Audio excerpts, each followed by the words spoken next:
जोरदार टाळ्या होऊन जातात वसुंधरासाठी. हॅलो. येथे उपस्थित समस्त धाराशिवकरांना माझा नमस्कार. मी वसुंधरा संजय गुरव, इयत्ता 7वी, मराठी कन्या प्राथमिक शाळा धाराशिवची विद्यार्थिनी.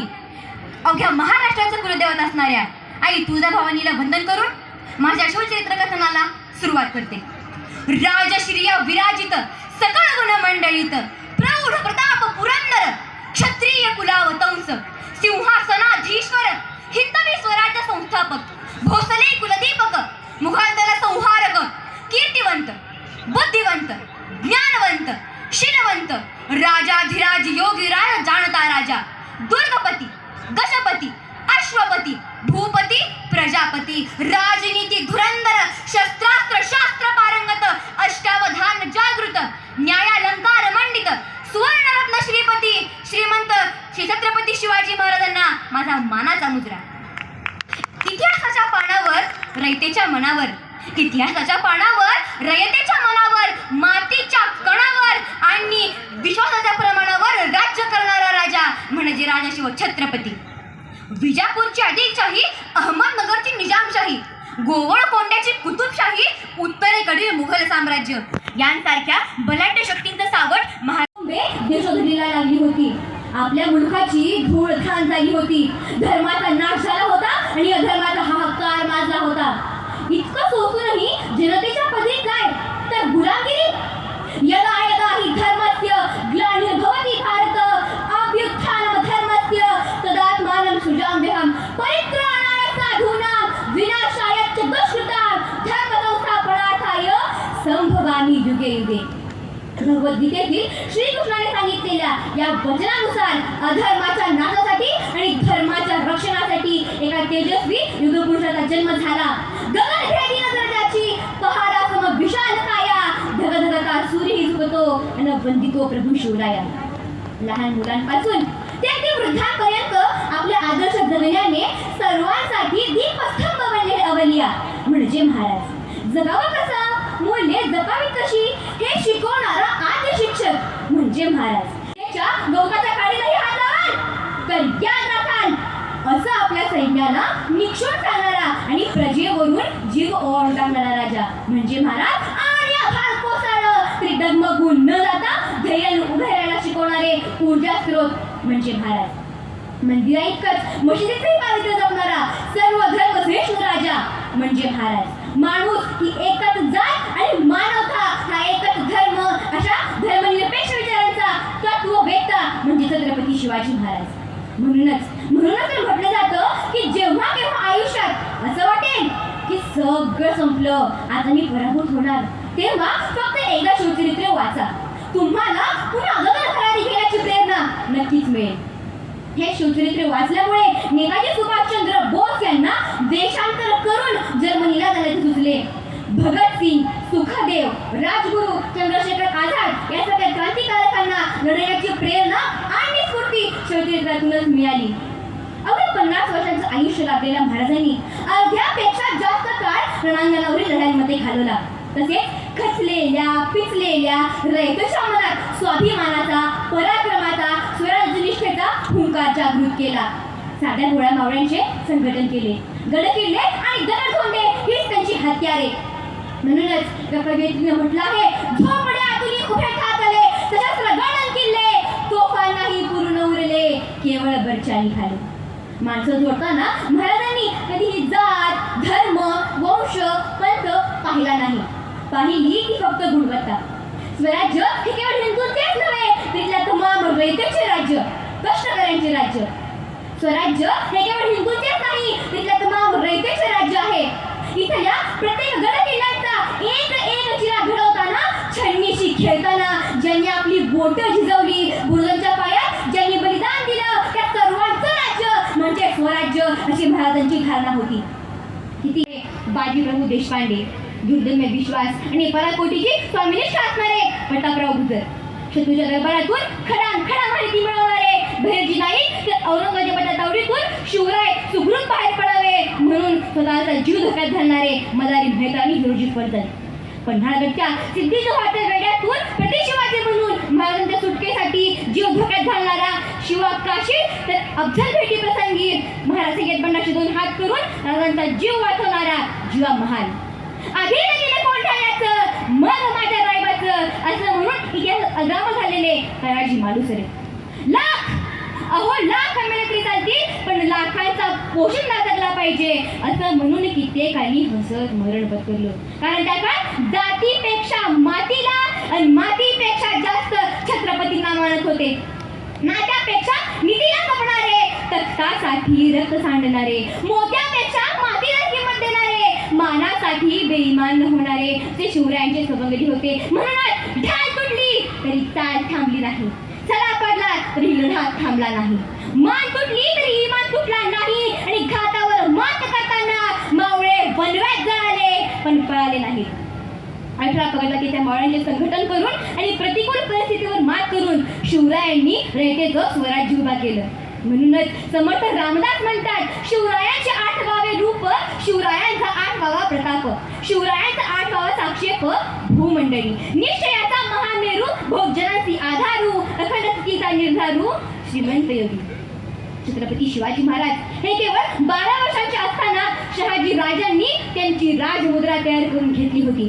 प्रदीपचंद्र लेखेव विष्णू विश्ववंदिता शाहस्नो मुद्रा भद्राय राजते. आणि महाराजांच्या याच अष्टकोनी राजमुद्रेला प्रेरित होऊन भारतीय नौदलाच्या नवीन ध्वजाची निर्मिती करण्यात आली. महाराजांनी समुद्री बळावर असे आधार उभारले की ज्यामुळे शत्रूची झोप उडत उडाली. असे गौरवोद्गार काढून भारताचे माननीय पंतप्रधान नरेंद्र मोदी यांनी INS विक्रांत ही युद्धनौका महाराजांना समर्पित केली. शत्रूशी लढताना महाराजांनी केवळ गनिमी कावच नव्हे तर 4F या पाश्चात्य युद्धनीतीचा वापरही महाराजांनी केला. 4F म्हणजे to find enemy, to fix enemy, to fight enemy and to finish enemy. आणि म्हणूनच तर सूर्याच्या ताकदीचा शत्रूही शिवरायांपुढे टिकत नसे. नेपोलियन बोनापार्ट आणि सिकंदर यांची राज्ये त्यांच्या पश्चात फार काय टिकू शकली नाहीत. मात्र महाराजांचं स्वराज्य आज तागायत वासाठीत उभा आहे. कारण तशी आदिलशाही झाली, निजामशाही निजामशाही झाली, कुतुबशाही कुतुबशाही झाली, मुघलांची मुघलशाही झाली. मात्र छत्रपती शिवाजी भोसले यांची भोसलेशाही न होता इथल्या रयतेची ती शिवशाही झाली आणि प्रत्येकाच्या मनात रुजणार शिवचरित्रही निर्माण झालं. सांगा काय नाही शिवचरित्रात? युद्धनीती, राष्ट्रभक्ती, स्वामीनिष्ठा, ज्ञान, चारित्र्य, चातुर्य, संघटन, पराक्रम इतकाच नाही तर सध्याच्या पिढीला आदर्श ठरावी अशी महाराजांची धर्मनिरपेक्षता. तू हिंदू बनेगा न मुसलमान बनेगा, इंसान की औलाद है इंसान बनेगा, मालिक ने हर इंसान को इंसान बनाया, हमने उसे हिंदू या मुसलमान बनाया, कुदरत ने जो बख्शी थी हमें एक ही धरती, हमने कहीं भारत कहीं ईरान बनाया, जो तोड़ दे हर बंद वो तूफान बनेगा, इंसान की औलाद है इंसान बनेगा, इंसान की औलाद है इंसान बनेगा.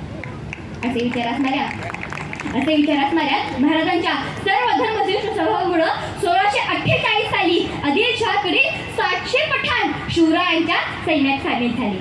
याशिवाय 1664 सालच्या सुरतेवरच्या स्वारी दरम्यान तिथल्या चर्चमधील फादर अँब्रोस शिवरायांना भेटायला येतो आणि ख्रिश्चन लोकांच्या रक्षणाची विनंती करतो. इतकंच काय, संत तुकाराम, समर्थ रामदास यांच्या इतकंच बाबा याकूत, मौनी बाबा यासारख्या मुस्लिम संतांप्रती महाराजांना प्रचंड आदर होता. औरंगजेबाने जेव्हा हिंदूंवर जिझिया कर लावला होता तेव्हा छत्रपतींनी त्याला पत्र पाठवून ईश्वर हा केवळ मुस्लिमांचाच आहे असं पुराणातही म्हटलेलं नाही, तो सर्वांचाच आहे. मग हा आताताईपणा कशाकरिता असं महाराजांनी औरंगजेबाला सांगून त्याला अकबराच्या धार्मिक धोरणाची जाणीव करून दिली. माझ्या धर्माचा स्वाभिमान बाळगून इतरांच्या धर्माचाही आदर करता येतो हे महाराजांनी दाखवून दिलं. महाराजांच्या धर्मनिरपेक्षतेवर बोलताना इतिहासकार खाफिक खान तुमच्या धार्मिक धोरणाची प्रशंसा करतो. इंग्लंडचा ग्रँड डॉक्टर म्हणतो, छत्रपती शिवाजी राजे केवळ लढवय्ये नव्हते तर सामाजिक आणि अर्थकारण याची उत्तम जाण असणारे ते एक राजकारणी पुरुष होते. त्यांच्या चाणाक्ष योजकतेमुळे हतबल झालेल्या बहुजनांना सत्ताधीश होता आले. आदिलशहा, कुतुबशहा, मुघल, पोर्तुगीज यांच्या विरुद्ध राजांची लढाई ही धार्मिक नसून राजकीय होती. स्वराज्याच्या आड येणाऱ्या परकीय सरदारांबरोबरच बेईमानी करणाऱ्या स्वकीयांनाही महाराजांनी धडा शिकवला. महाराजांचा लढा पुणे एका धर्माविरुद्ध नसून दुष्ट शासक, दुष्ट व्यक्ती, दुष्ट प्रवृत्ती यांच्या विरुद्धचा होता. परंतु दुर्दैव आमचं, आम्ही त्याला जाती धर्माचं स्वरूप देऊन स्वार्थाची पोळी भाजत आहोत. हे सर्व पाहून कवी प्राध्यापक दर्रा काझींचे शब्द आठवतात. माननीय छत्रपती शिवाजी महाराज हमने आपको राजनीति में लाया, आपकी जन्म मुगलों से राजनीतिक थी, हमने उसे धार्मिकता का रंग चढ़ाया. माननीय छत्रपती शिवाजी महाराज हमने आपको राजनीति में लाया.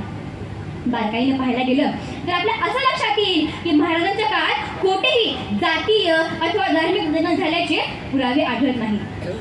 पुरोगामी महाराष्ट्राच्या शाहू फुले आंबेडकर चळवळीला महाराजांच्या धर्मनिरपेक्षतेचा वारसा आहे. आणि हाच आदर्श डोळ्यासमोर ठेवून भारतीय संविधानातील कलम 25 ते 28 मध्ये धार्मिक स्वातंत्र्याच्या हक्काचा समावेश करण्यात आला आहे. पण मी म्हणते, अमर या आकाश कधी म्हणत नाही मी बौद्ध आहे, झाडांची हिरवी पानं कधी म्हणत नाही मी मुस्लिम आहे, उगवणारा भगवा सूर्य कधी म्हणत नाही मी हिंदू आहे. मग आपणच काय ठरवतो, मी अमुक जातीचा आणि तमुक धर्माचा?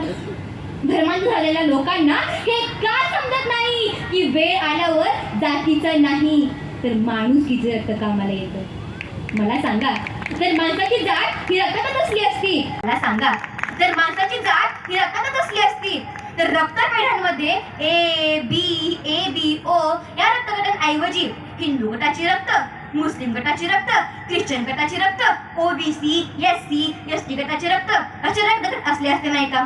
बरं, अफाट प्रगती करून चंद्रावरच काय, सूर्यावरही पोहोचलेल्या मानवी बुद्धिमत्तेला पटतात काय विचार? आणि एकूणच काय हो, तर कुठल्या धर्मान कुठल्या जाती, अरे कुठल्या धर्मान कुठल्या जाती, शेवटी जिच्यात मिसळायचं ती एकच ही काळी माती. आणि शिवरायांची धर्मनिरपेक्षता याहून वेगळं काय सांगते? काय बोलावं आणि किती सांगा आपल्या राजांबद्दल, थक्क करायला होतं. मग माझ्या शिवचरित्र कथनाला समारोप देताना मला एवढंच म्हणावंसं वाटतं की पुरणार नाही शब्द अशी शिवबांची कीर्ती, पुरणार नाही शब्द अशी शिवबांची कीर्ती. एकच राजा आहे जगती, राजा शिव छत्रपती. जय हिंद, जय महाराष्ट्र, जय शिवराय. धन्यवाद.